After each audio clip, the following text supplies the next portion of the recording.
Bonjour Lina, vous nous accueillez aujourd'hui pour nous parler un petit peu de ce rêve qu'ont beaucoup de gens de venir s'installer au Maroc. Mais s'installer au Maroc, ça signifie quand même quelques règles à respecter. Oui, effectivement. Déjà, je suis ravie de vous accueillir pour parler de ce sujet qui me tient à cœur. Oui, je conseille depuis un certain nombre d'années donc des étrangers qui souhaitent s'installer au Maroc. Et en tant qu'avocate, effectivement, je vous confirme qu'il y a pas mal de règles à respecter avant de s'installer au Maroc en fonction de son statut. Quel genre de règles il faut respecter quand on arrive ici au Maroc, qu'on s'installe? Quelles sont les choses les plus urgentes à faire en fait à une installation? Alors déjà être conforme évidemment à la loi sur l'entrée et sur le séjour des étrangers au Maroc. Donc évidemment comme partout il faut nécessairement un visa pour certaines nationalités et il faut pouvoir justifier d'une activité au-delà de 3 mois. Vous pouvez rester au Maroc sur le territoire national en deçà de cette période, mais au-delà, il faut donc justifier d'une activité et obtenir une carte de séjour.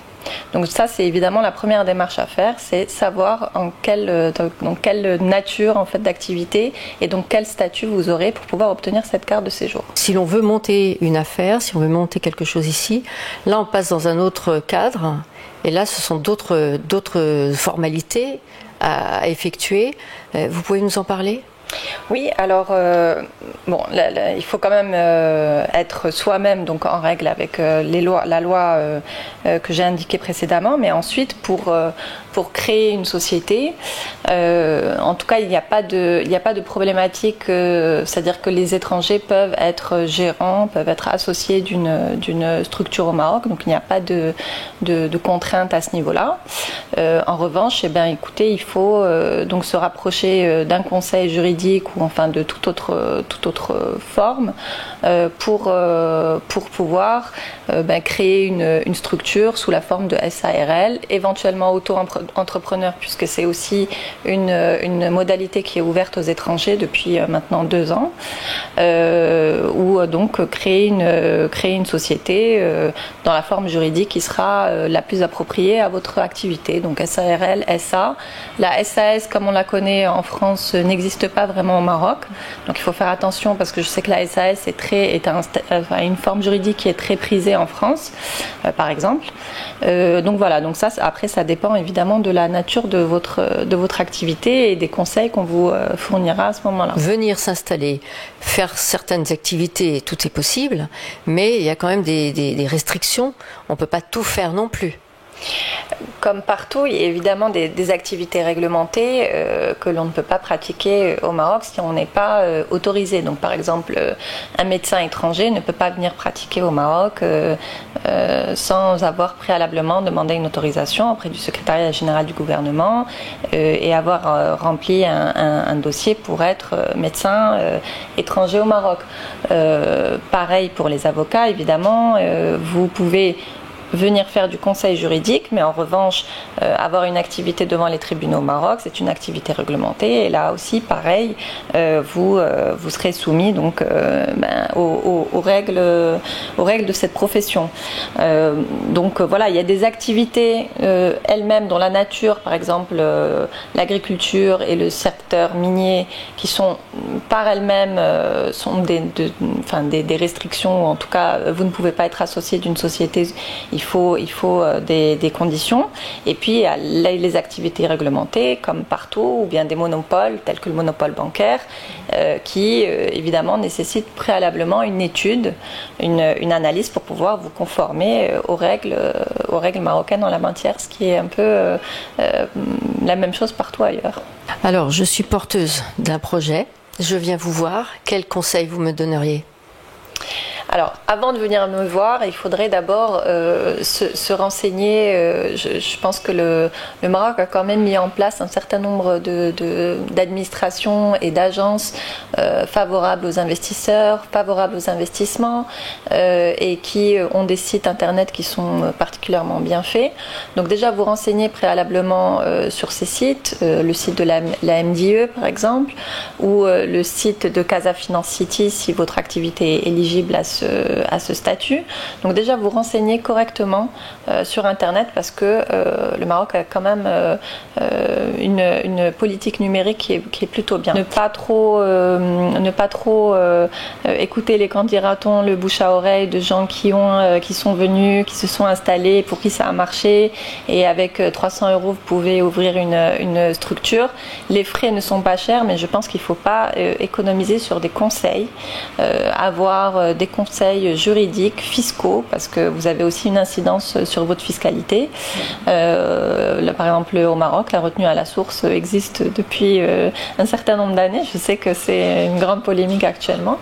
Et donc, il faut évidemment ne pas économiser dès le début sur cette démarche de conseil, et puis avoir une trace écrite de tout ça, et ne pas vraiment trop aller un petit peu à l'aveugle et faire confiance à tout et n'importe qui. Alors Lina, s'installer au Maroc, on peut y vivre très bien en s'y installant en tant que chef d'entreprise, mais on peut aussi choisir d'être salarié d'une entreprise ici au Maroc.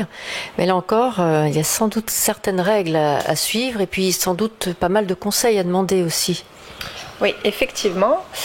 Il y a d'ailleurs de nombreux étrangers qui travaillent au Maroc et qui ont le statut de salarié de sociétés marocaines ou bien de sociétés, on va dire, de filiales de sociétés multinationales. Mais bon, là, en tout cas, leur statut juridique est quand même ce sont des sociétés de droit marocain.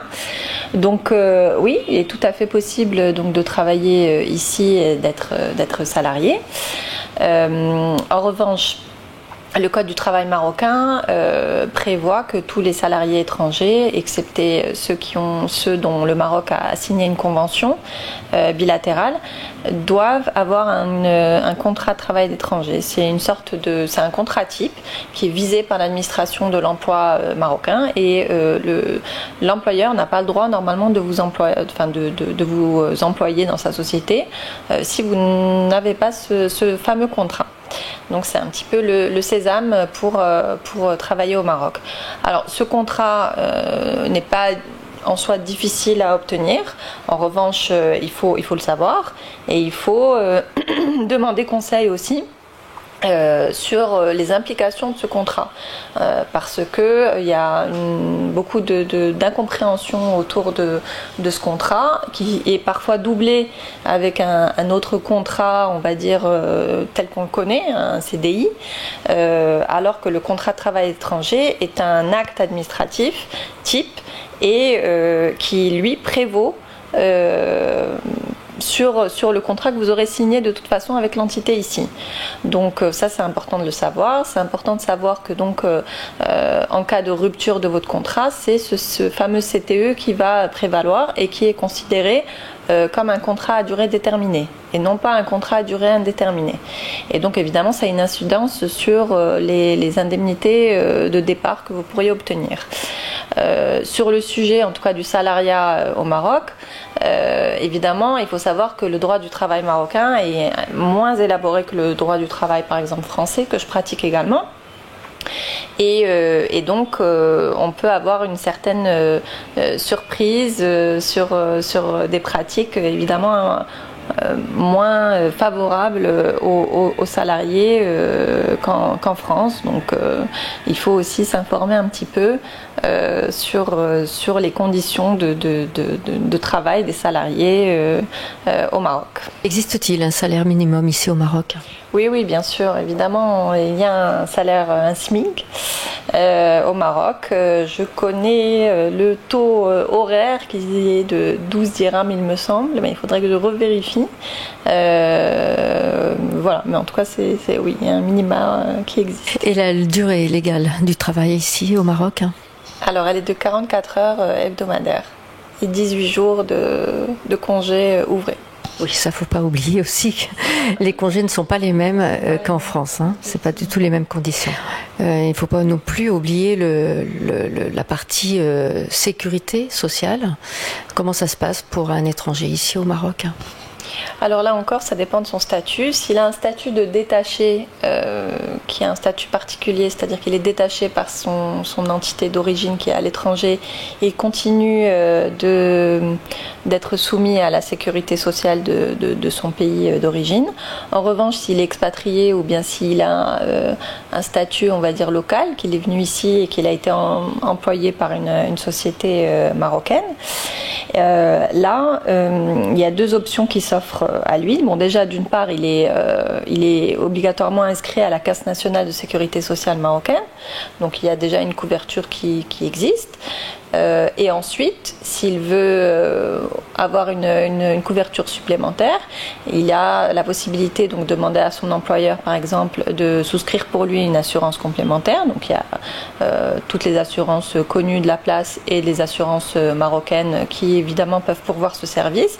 Ou bien la CFE, c'est la caisse, enfin c'est la sécurité sociale, mais pour les Français de l'étranger, qui elle aussi prévoit une espèce de PAC et qu'il faut essayer de voir avec votre employeur, enfin avec l'employeur, s'il peut prendre en partie en charge les frais de la CFE qui sont beaucoup plus importants que les frais normalement dus à la sécurité sociale, que les charges en fait de sécurité sociale. Et puis bien, on rappelle, Lina, que vous êtes aussi installée au barreau de Paris et qu'on peut venir vous voir pour vous demander des conseils avant même de venir mettre un pied un petit peu au Maroc.